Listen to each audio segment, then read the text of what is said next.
Nagsuot po ng kulay pula na damit at walang mga armas ang nasa 55 PNP personnel ng Davao City Police Office nang dumalo ito sa rally sa Davao del Norte na pinangunahan mismo ni Pangulong Bongbong Marcos Jr. Ayon sa PNP, dagdag seguridad lamang ang mga pulis na ito at walang halong pamumulitika. Naritong balita ni Paul Montibon.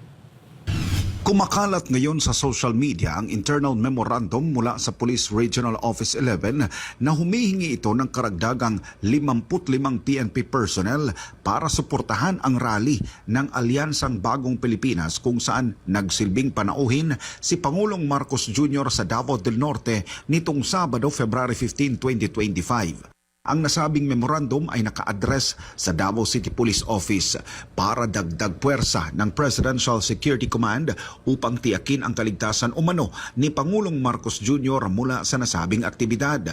Pero kapansin-pansin sa nag-leak na memo sa paragraph 4 kung saan inuutusan ang nasabing mga pulis na magsuot ng damit na kulay pula imbes na uniforme at dapat walang mga armas.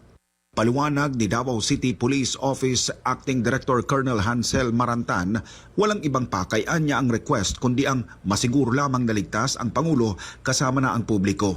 Pero bigo naman itong naipaliwanag kung bakit kailangang hindi magdala ng armas ang mga pulis. Gayong oras ng kanilang duty ang pagdalo sa rally. Sa kabilang banda, iginiit ni Marantan na nananatili silang neutral at profesional sa kanilang mga operasyon kasama na ang hindi pakikibahagi sa anumang pamumulitika. Kasabay nito ang pakiusap sa publiko na iwasan ang pagpapakalat ng maling impormasyon at mga espekulasyon kaugnay sa insidente. Wala ring pahayag ang tanggapan ni Pangulong Marcos kaugnay sa issue. Para sa Diyos at sa Pilipinas kong mahal, nag-uulat Paul Montibon, SMNI News.